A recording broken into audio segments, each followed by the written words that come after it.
O milagre que mudou a vida de Henrique. Henrique tinha apenas 4 anos quando os médicos deram a sentença: acidura glutárica tipo 1, uma doença rara e degenerativa que afetava seu cérebro. Os exames mostravam lesões irreversíveis, e os especialistas eram claros: ele nunca teria uma vida normal. Os pais, Marcos e Ana, ouviram que o filho poderia perder a capacidade de andar, falar e até mesmo de se alimentar sozinho. As crises de convulsão já haviam começado, e cada dia era uma batalha contra o desespero. Marcos, um homem simples que trabalhava como mecânico, e Ana, uma dona de casa dedicada, não tinham condições de arcar com os tratamentos experimentais indicados.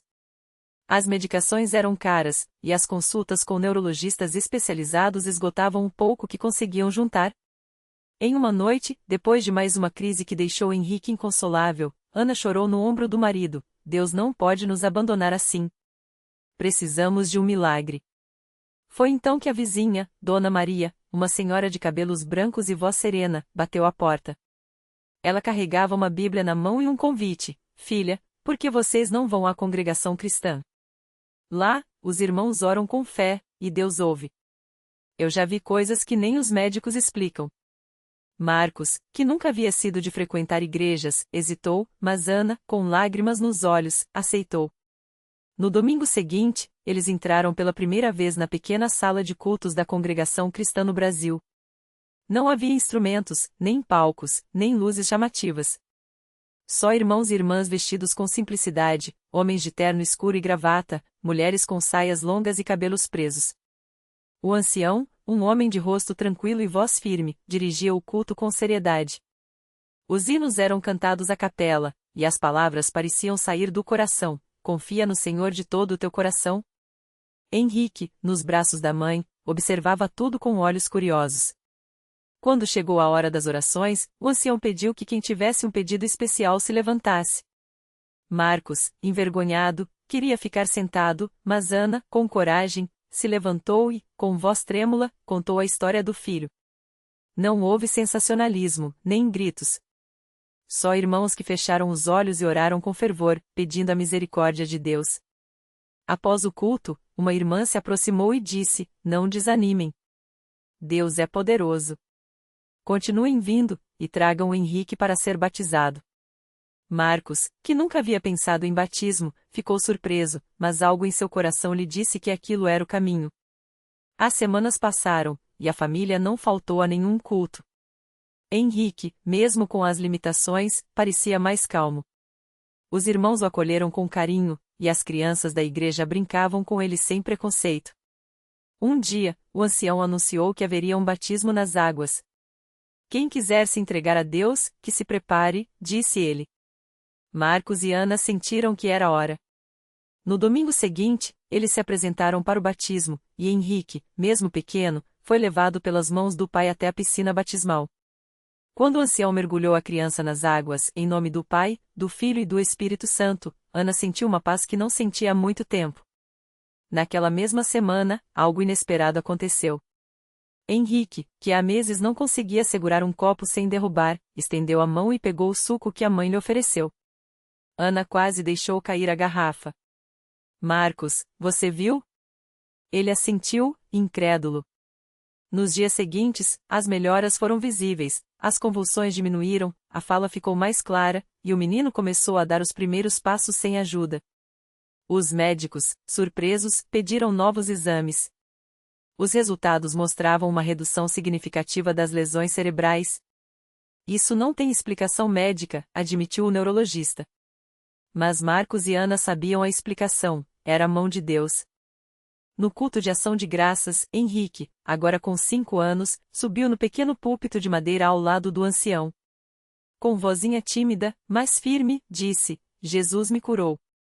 A congregação, de pé, cantou o hino Glória a Deus nas alturas com lágrimas nos olhos.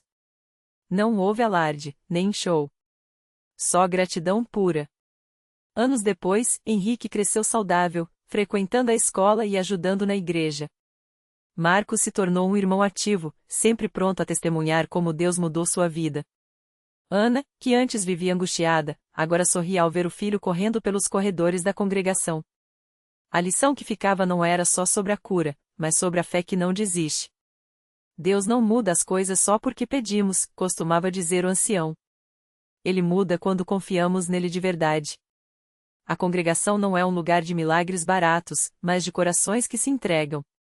E foi assim, na simplicidade de uma igreja que não busca fama, mas que serve a Deus em verdade, que Henrique encontrou não só a saúde, mas um lar espiritual para toda a vida. Anos se passaram, e a história de Henrique se tornou um testemunho vivo que ecoava pelos corredores da Universal. Mas Deus não havia terminado de escrever sua obra naquela família. Certo dia, Ana começou a sentir dores fortes nas costas. Os médicos diagnosticaram uma hérnia de disco grave, que a impedia até de se abaixar para amarrar os sapatos. As dores eram tão intensas que, às vezes, ela mal conseguia segurar Henrique pela mão. O desânimo voltou a bater à porta, mas dessa vez, ela já sabia onde encontrar força. Mãe, você vai ficar boa de novo, dizia Henrique, com a fé simples de uma criança que já havia visto o impossível. Vamos orar, como o pastor ensina. E assim, toda noite, antes de dormir, os três se uniam em oração. Marcos colocava as mãos sobre a cabeça da esposa, Henrique fechava os olhos com fervor, e Ana, mesmo com lágrimas de dor, repetia: Senhor, eu creio. Mesmo que não sinta, eu creio. Até que, em um culto de quarta-feira, algo mudou. Enquanto o pastor falava sobre a importância de persistir na fé, Ana sentiu um calor estranho nas costas, como se mãos invisíveis estivessem trabalhando em seu corpo. Ela tentou se levantar e conseguiu. Sem dor. Sem limitação. Como se nunca tivesse tido problema algum. Glória a Deus, gritou Marcos, levantando os braços. A congregação inteira explodiu em louvor, porque todos conheciam a luta dela. Não foi um milagre silencioso dessa vez. Foi um grito de vitória que encheu o templo. Mas o mais bonito não foi só a cura.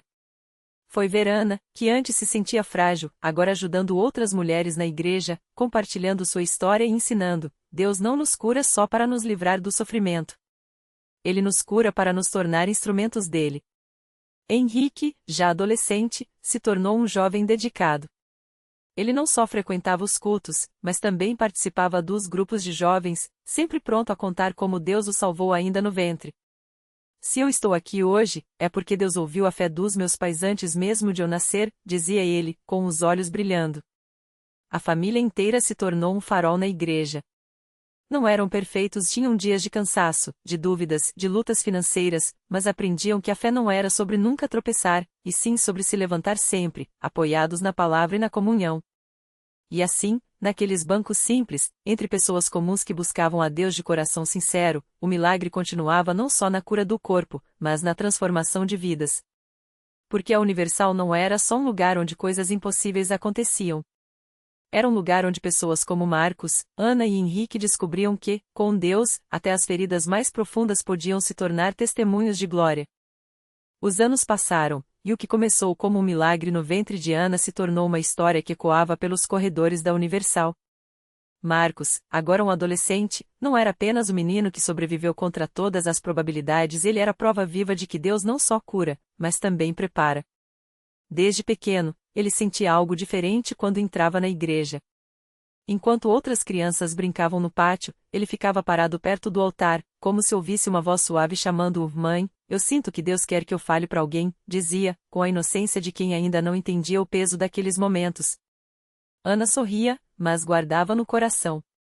Ela sabia que aquele menino não era só dela, ele pertencia a um propósito maior. Até que um dia, durante um culto de quarta-feira, algo inesperado aconteceu. O pastor estava pregando sobre a unção de Deus, quando Marcos, então com 12 anos, levantou a mão tímido. Irmão, posso falar?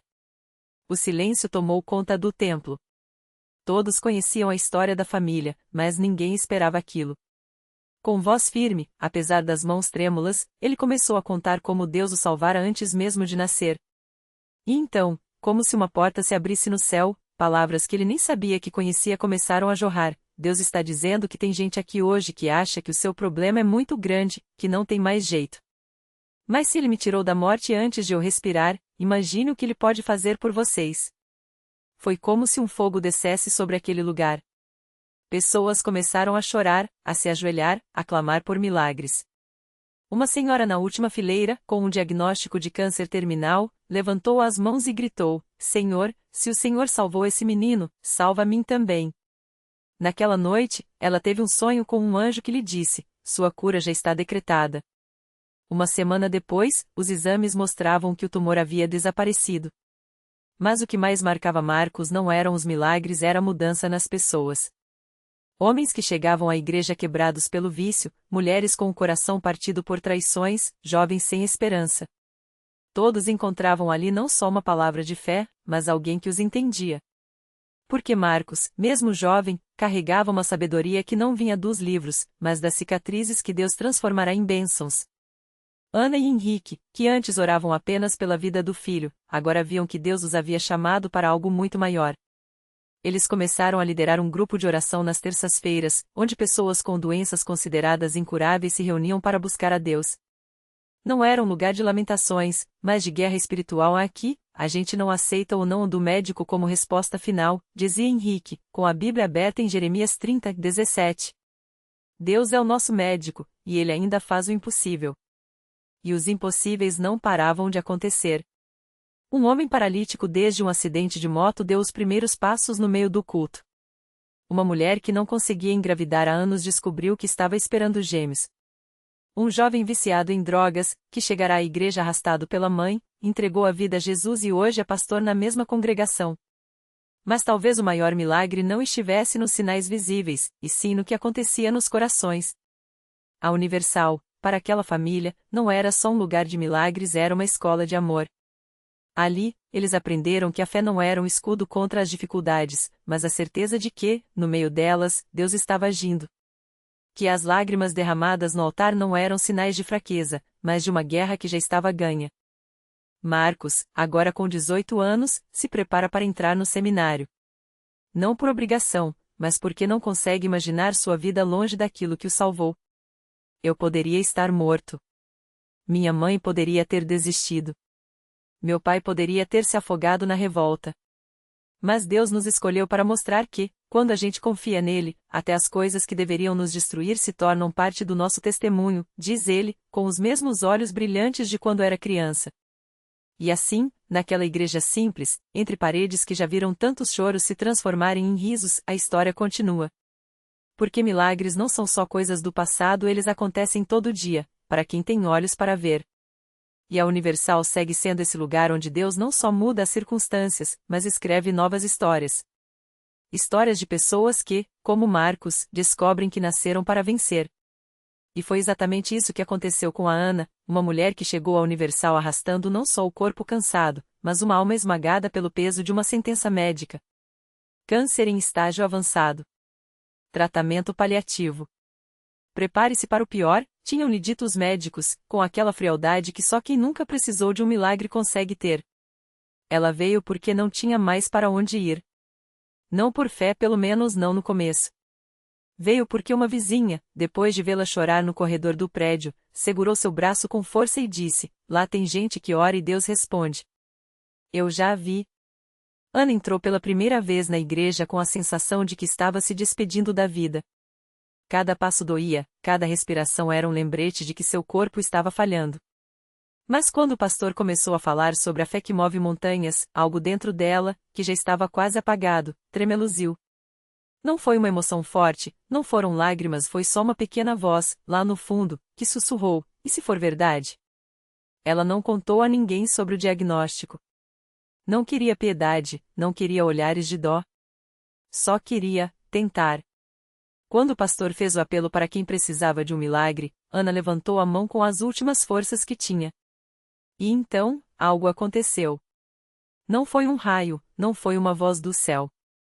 Foi uma paz tão profunda que ela sentiu o corpo leve, como se aquela doença que a consumia tivesse, de repente, perdido o poder sobre ela. Eu não sei explicar, ela diria depois, mas eu soube que estava curada. Não era esperança, era certeza. Os exames que vieram depois confirmaram, os tumores haviam sumido. Os médicos não tinham explicação. Os familiares choraram. E Ana? Ana voltou à igreja, mas dessa vez não foi arrastando os pés. Veio correndo, com um sorriso que não cabia no rosto, porque ela tinha descoberto que Deus não só cura o corpo, mas devolve a alegria de viver. E não foi só ela. Tem o caso do seu João, um homem que chegou à Universal depois de perder tudo, o emprego, a casa, até a dignidade. Vivendo embaixo de um viaduto, ele ouviu um grupo de obreiros distribuindo sopa e falando de Jesus. Eu pensava que Deus tinha me abandonado, ele conta, com a voz ainda grossa de tanto chorar naqueles dias. Mas aqueles jovens olharam nos meus olhos e disseram: Deus tem um plano para você. Eu não acreditava, mas aceitei o convite para ir à igreja. E lá, entre um abraço e uma oração, eu entendi que minha história não tinha acabado. Hoje, seu João é dono de uma pequena padaria.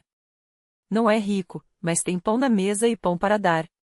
Toda semana, ele leva comida para quem ainda está nas ruas, porque sabe o que é ser invisível. Deus não só me tirou debaixo do viaduto, ele diz, segurando um pão quentinho nas mãos. Ele me deu um motivo para acordar todo dia. Essas histórias não são exceção. São a regra na Universal. Porque ali, entre as fileiras de cadeiras, não tem espaço para desistência. Tem espaço para quem chegou quebrado e sai restaurado. Para quem entrou com medo e sai com coragem. Para quem pensava que não tinha mais jeito e descobre que, com Deus, sempre tem.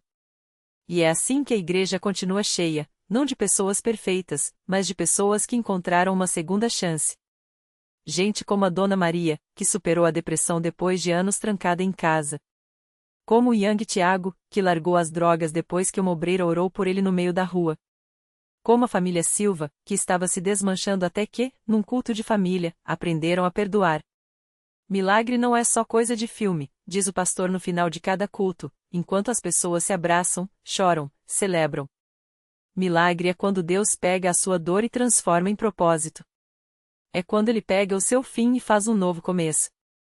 E assim, a Universal segue de portas abertas, porque sabe que sempre tem mais um Marcos, mais uma Ana, mais um seu João esperando por uma mão estendida.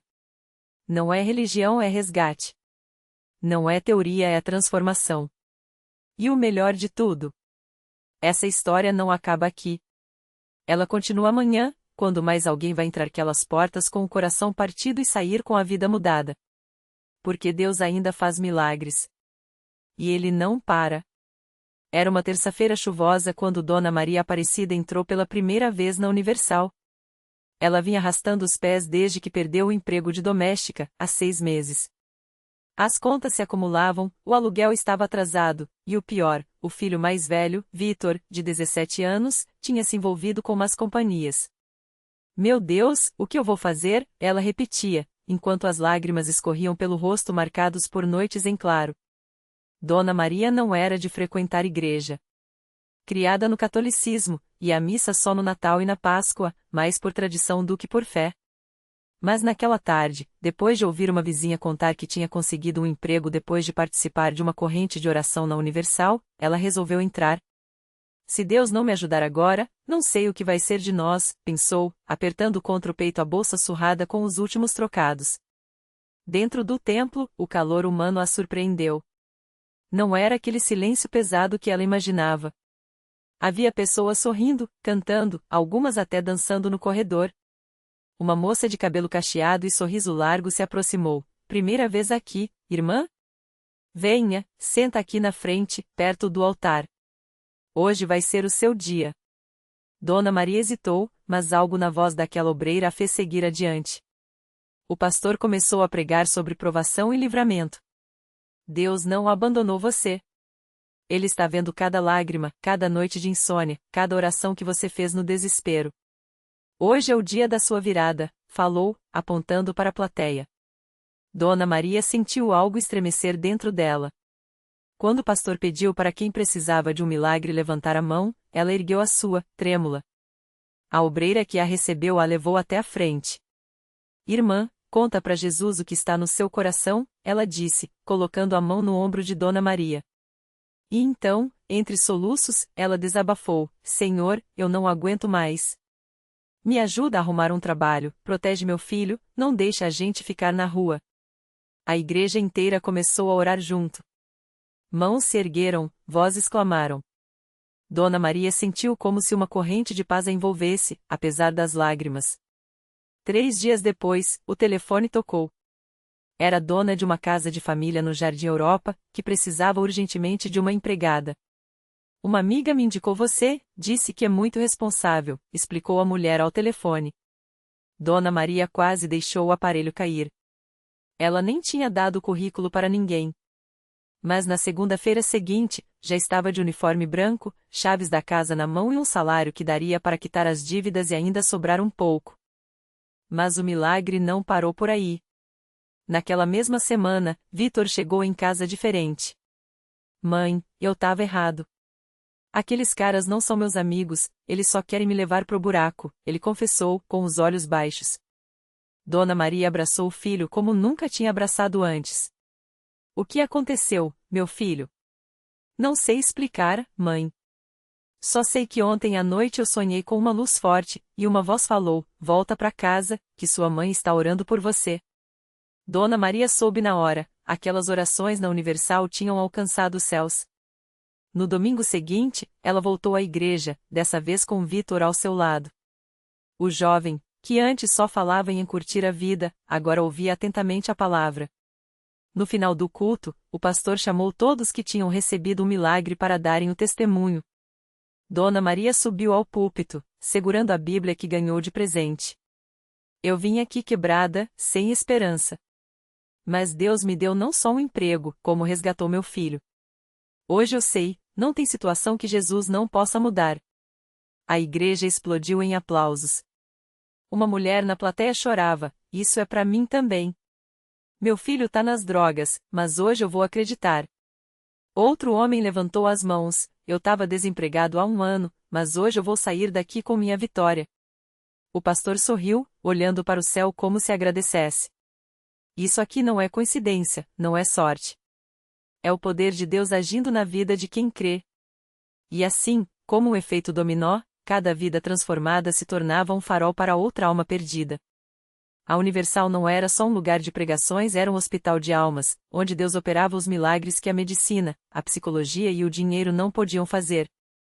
Porque quando o homem diz é impossível, Deus responde, espere só mais um pouco.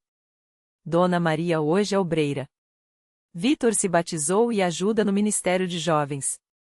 E toda terça-feira, eles estão lá, de mãos dadas, orando por quem entra com o coração partido porque eles sabem muito bem como é ser resgatado do fundo do poço. Deus não escolhe os capacitados, Ele capacita os escolhidos, gostam de dizer. E a história continua, porque sempre tem mais um milagre prestes a acontecer. E o milagre se completou. Naquela noite de terça-feira, quando o templo já quase esvaziava, uma jovem chamada Ana entrou com os olhos inchados de chorar. Carregava nas mãos uma carta de despedida escrita para os pais, antes de tomar a decisão que imaginava ser a única saída. Mas algo a trouxe até ali, como se uma voz sussurrasse, espere só mais um pouco. Dona Maria a viu primeiro. Reconheceu naquele olhar vazio o mesmo desespero que já teve. Aproximou-se, segurou suas mãos trêmulas e disse, com a autoridade de quem já foi resgatada, filha, Deus não te trouxe até aqui para te deixar. O que parece fim, para ele é só o começo. Vitor, ao lado, acrescentou, eu já estive onde você está. Deixe a gente orar por você. E oraram. Não com palavras bonitas, mas com lágrimas, com memória de dor, com fé que já viu o impossível virar testemunho. Quando Ana abriu os olhos, não havia mais sombra de morte neles, só uma paz que não vinha dela. Na bolsa, a carta rasgada. No coração, uma certeza, aquela não seria sua última história. Reflexão final. A vida é feita de últimas chances em que Deus transforma em primeiros passos. O milagre não é só o que vemos, é o que nasce quando alguém, no meio do deserto, encontra água onde só havia poeira. A Universal não era o milagre, era o endereço onde Deus marcava encontros com quem já tinha desistido de si mesmo. Porque Ele não muda circunstâncias sem antes mudar corações. Lição de vida. Deus não precisa de você perfeito, precisa de você disposto. Os maiores milagres começam quando paramos de confiar em nossas forças e deixamos Ele escrever o final que só Ele pode dar. E a história continua, porque sempre há mais um coração esperando por um espere só mais um pouco.